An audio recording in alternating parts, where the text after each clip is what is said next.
नमस्कार दोस्तों, मेरा नाम है दिव्या ओला और आपका स्वागत है अपनी पाठशाला सिविल सर्विसेज के चैनल पे। आज का सेशन काफ़ी महत्वपूर्ण रहता है, हमारे राष्ट्रीय कृषि कोड से संबंध रखता है। आज का सेशन बहुत ही ब्रीफ में चर्चा करेंगे कि क्या है ये, किस तरह के कोड यहाँ पर इम्प्लीमेंट होने वाले हैं कृषि में। तो फार्मर्स के लिए काफ़ी बेहतरीन और बोल सकते हैं मुख्य रूप से ये न्यूज़ रहती है। क्यों चर्चा में है, राइट, सारी बातें हम यहाँ डिस्कस करेंगे और आखिर में आपके लिए एक सवाल है जिसका जवाब आप कमेंट बॉक्स में देंगे। तो चलिए, नेशनल एग्रीकल्चरल कोड या भारत कृषि कोड, भारतीय कृषि कोड हाल ही में चर्चा में रहा है। जीएस पेपर 3 अर्थव्यवस्था और कृषि से संबंधित यह हमारा इश्यू रहता है। सबसे पहले ये सुर्खी में क्यों है, क्योंकि हाल ही में जो भारतीय मानक ब्यूरो, जिसे हम ब्यूरो ऑफ इंडियन स्टैंडर्ड्स कहते हैं, उन्होंने मौजूदा जो राष्ट्रीय भवन कोड है, नेशनल बिल्डिंग कोड, और जो नेशनल इलेक्ट्रिसिटी कोड मतलब जो आपकी राष्ट्रीय विद्युत कोड है, उसी के समान राष्ट्रीय कृषि कोड मतलब नेशनल एग्रीकल्चरल कोड के विकास की शुरुआत की है। तो ये नेशनल एग्रीकल्चरल कोड का क्या मतलब है और बीआईएस क्या है, किस तरह की बॉडी है, सारी बातें हम आज के सेशन में डिस्कस करेंगे। तो आइए समझते हैं सबसे पहले बीआईएस के बारे में, जिसे हम भारतीय मानक ब्यूरो या फिर ब्यूरो ऑफ इंडियन स्टैंडर्ड्स के नाम से जानते हैं। ये इसका यहाँ पर लोगो होता है। आप चाहे कोई भी ज्वेलरी खरीदने जाओ या बोल सकते हैं आपने कई ऐसे सामानों पर, फर्टिलाइजर्स हो गए, मशीन्स हो गई, इन पर ये हॉलमार्क देखा होगा, राइट, जिसे हम बीआईएस हॉलमार्क कहते हैं। तो एक तरह से अगर हम बात करें तो एक स्टैंडर्ड राष्ट्रीय बोल सकते हैं स्टैंडर्ड बॉडी है इंडिया की, और ये किसके तहत बनी है, तो bureau of Indian standards act 2016 के तहत बनी है। क्यों बनी है ये बॉडी?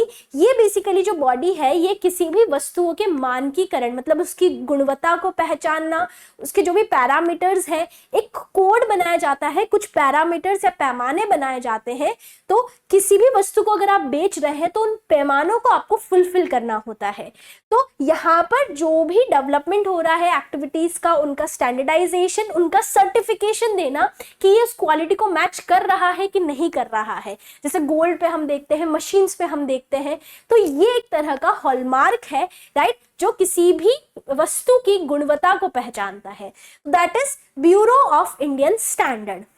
अब सुर्खी क्या है कि जो नेशनल बिल्डिंग कोड या नेशनल इलेक्ट्रिकल कोड है, देखिए जैसे बिल्डिंग्स बनती है तो आपने देखा होगा कि बिल्डिंग बनाने के लिए भी, रोड्स बनाने के लिए भी कुछ इंपॉर्टेंट बोल सकते हैं प्रोविजंस होते हैं कि आपको इसी तरह की बिल्डिंग बनानी है या इसी तरह की रोड बनानी है। बहुत ज़्यादा यहाँ पे बोल सकते हैं इंजीनियरिंग लगती है, सिविल इंजीनियरिंग, इंजीनियर्स को आपने सुना होगा कि कितने एमएम की यहाँ पर आपको रोड बनानी है या किस तरह की बिल्डिंग में किस तरह का आपका बोल सकते हैं जो इनपुट्स है वो लगेंगे।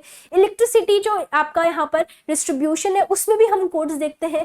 तो यहाँ पर कुछ कोड बनाए जाते हैं कि इन पैमानों को ही आप मैच करके किसी भी चीज को बनाओगे। तो कृषि में भी एक तरह का राष्ट्रीय कोड यहाँ विकास करने की शुरुआत होने की यहाँ पर संभावनाएं जारी कर दी है। तो अब ये समझते हैं कि नेशनल एग्रीकल्चरल कोड मतलब राष्ट्रीय कृषि कोड क्या है।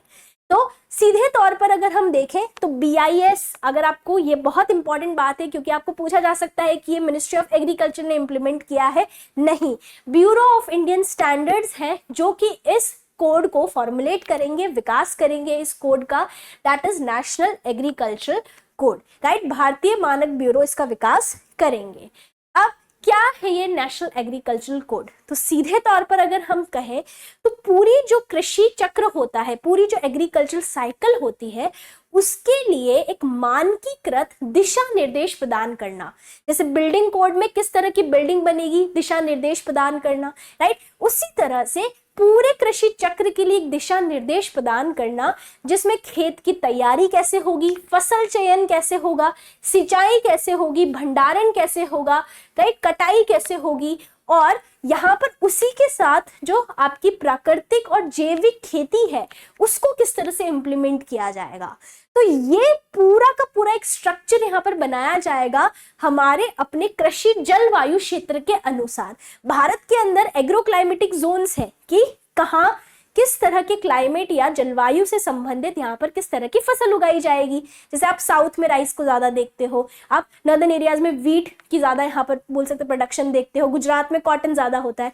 तो सॉइल पे मतलब मिट्टी के आधार पर, जलवायु के आधार पर, वहां पे पानी कितना अवेलेबल है, सभी चीजों के आधार पर अब कोड्स बनाए जाएंगे कि इस जलवायु क्षेत्र में कब फसल उगाई जाएगी, ताकि एक यूनिफॉर्मिटी यहाँ पर डेवलप हो। तो एक कोड यहाँ पर बनाया जाएगा। सीधे तौर पर अगर हम बात करें तो भूमि की तैयारी से लेकर फसल की कटाई तक एक यहाँ पर मानकीकरण किया जाएगा कि दिशा निर्देश यहाँ पर दिए जाएंगे किनको, फार्मर्स को, कि इस तरह से अपने क्षेत्र के अनुसार आपको यहाँ पर कृषि करनी है। तो ये है नेशनल एग्रीकल्चरल कोड। अब इंप्लीमेंट कैसे किया जाएगा, तो बीआईएस ने एक यहाँ पर स्ट्रैटेजी बनाई है जिसमें 12 से 14 पैनल यहाँ काम करेंगे अपने अपने जो भी उनको स्पेसिफिक एरियाज या क्षेत्र दिए हैं उसके अनुसार, जिसमें विश्वविद्यालय के प्रोफेसर के साथ साथ जो अनुसंधान और विकास वाले जो ऑर्गेनाइजेशन है ये भी यहाँ काम करेगी। और नेशनल एग्रीकल्चर कोड की अगर हम बात करें तो एक तरह से ये जो भी आपके फार्मर्स हैं, राइट, जो किसान हैं, उनको एक तरह से गाइड के तौर पर काम करेगा। एग्रीकल्चर जो यूनिवर्सिटीज है, ऑफिशियल्स है, राइट, ताकि मतलब जिस क्षेत्र में जैसी कृषि की जाए उस हिसाब से यहाँ पर फार्मर्स को, मतलब आपके किसानों को यहाँ पर मदद मिल पाएगी। तो ये है एनएससी नेशनल एग्रीकल्चरल कोड के कुछ बेसिक प्रोविजन।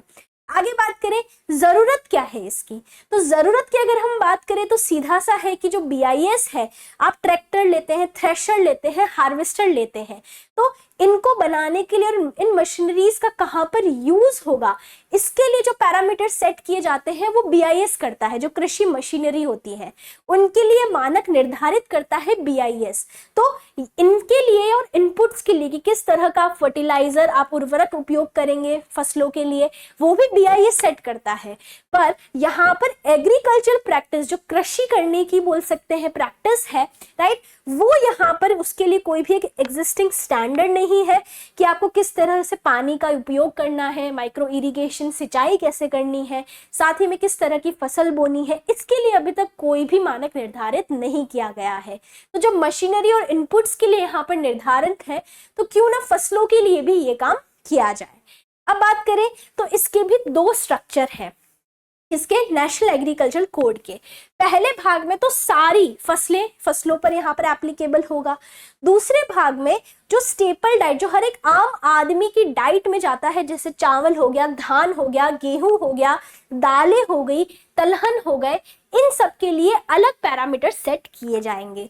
तो दो तरह से आपको ध्यान रखना है। इसका स्ट्रक्चर होगा जनरल प्रिंसिपल, मतलब सारी वो सामान्य बोल सकते हैं प्रिंसिपल जो कि सारी फसलों के लिए लागू होंगे, और दूसरे में कुछ क्रॉप स्पेसिफिक, मतलब फसल के अनुसार कुछ पैमाने यहाँ पर बनाए जाएंगे जिनमें धान, वीट, ऑयल सीड और पल्सेस को इंक्लूड किया गया है। एनएससी का अगर हम कवरेज देखें तो मैंने आपको शुरुआत में बताया पूरा कृषि चक्र कहाँ से लेकर किस तरह की फसल यहाँ पर बोई जाएगी, लैंड, भूमि को किस तरह से आपको प्रिपेयर करना है, आप बीज कैसे बोने वाले हैं, सिंचाई कैसे होगी, सॉइल हेल्थ, वहाँ की जो मिट्टी है उसको आप किस तरह से बोल सकते हैं स्वस्थ रख पाएंगे, प्लांट हेल्थ मैनेजमेंट, हार्वेस्टिंग कैसे, मतलब कटाई कैसे की जाएगी, सारी तरह के यहाँ पर बोल सकते हैं पैमानों पर निर्धारित किया जाएगा। फिर अगर हम बात करें तो साथ ही में जो इनपुट, जैसे कि किस तरह के आपको फर्टिलाइजर यूज करने हैं, पेस्टिसाइड, वीडीसाइड, राइट, किस तरह से आप फसल को क्या करने वाले हैं, भंडारण करने वाले हैं, इनके लिए भी कुछ पैमाने यहाँ बनाए जाएंगे। और साथ ही में कुछ नए क्षेत्र जैसे जैविक आपकी खेती हो गई, आपकी प्राकृतिक खेती हो गई, इन पर भी यहाँ पर क्या किया गया है, फोकस किया जाएगा। तो ये सारे आपके प्रोविजंस है नेशनल एग्रीकल्चरल कोड के तहत। अब आता है उद्देश्य क्या क्या है इन पर्टिकुलर एनएससी के। सबसे पहले कॉम्प्रिहेंसिव कोड, कि इस तरह से हम एक राष्ट्रीय कोड लागू करें जो कि हमारे कृषि जलवायु क्षेत्र के हिसाब से हो, वहां पर उसके हिसाब से फसल की प्रकार वहां पर बोए जाए, और साथ ही में क्योंकि हमारा देश इतना विविधताओं से भरपूर है तो जो विविधता है सोसाइटी में, अर्थव्यवस्था में, उस विविधता को यहाँ पर फुलफिल किया जाए, राइट। और बेसिक अगर हम प्राइमरी सेक्टर या प्राथमिक सेक्टर देखते हैं तो वो एग्रीकल्चर है। अगर हम उसमें सुधार लाएंगे तो ऑटोमेटिकली अदर सेक्टर्स भी बूम करेंगे। दूसरा क्वालिटी कल्चर। जिस तरह से बीआईएस गुणवत्ता को मापता है उसी तरह से फसलों में भी अब क्वालिटी स्टैंडर्ड्स रहेंगे, ताकि जो भी पॉलिसी मेकर रेगुलेटर्स हो उनके लिए भी यहाँ पर रेफरेंस रहेगा, राइट, कि आपको किस तरह के फर्टिलाइजर यूज करने हैं, आगे जाके कितना हानिकारक होगा कितना नहीं होगा, लैंड को किस तरह से यूज करना है ताकि लैंड का डिग्रेडेशन ना हो, सॉइल की हेल्थ ना बिगड़े, सारी चीजें यहाँ पर देखी जाएंगी। डिसीजन मेकिंग गाइड, तो सही रूप से सही तरीके से किसानों को भी मदद मिलेगी कि उन्हें किस तरह का यहाँ निर्णय लेना है अपनी फसलों के लिए। इंटीग्रेशन, यहाँ पर अगर हम बात करें तो जो भी हमारे भारतीय पैमाने हैं उनको हम कृषि के साथ जोड़ के जो ट्रेडिशनल कन्वेंशनल तरीका है उसको भी यहाँ लागू करेंगे। स्मार्ट फार्मिंग, हम जानते हैं किस तरह से टेक्नोलॉजी का यूज करके हम आगे बढ़ सकते हैं फार्मिंग के अंदर। और कैपेसिटी बिल्डिंग, राइट, तो ये कुछ बोल सकते हैं ऑब्जेक्टिव्स रहे हैं एनएसी के तहत। बहुत महत्वपूर्ण है, काफी हेल्प करेगा आपको एक्स्ट्रा मार्क्स अटेन करने में अगर आप इस तरह के बोल सकते हैं ऑब्जेक्टिव्स या फिर विजन लिखकर आते हैं एग्रीकल्चर के संदर्भ में, राइट।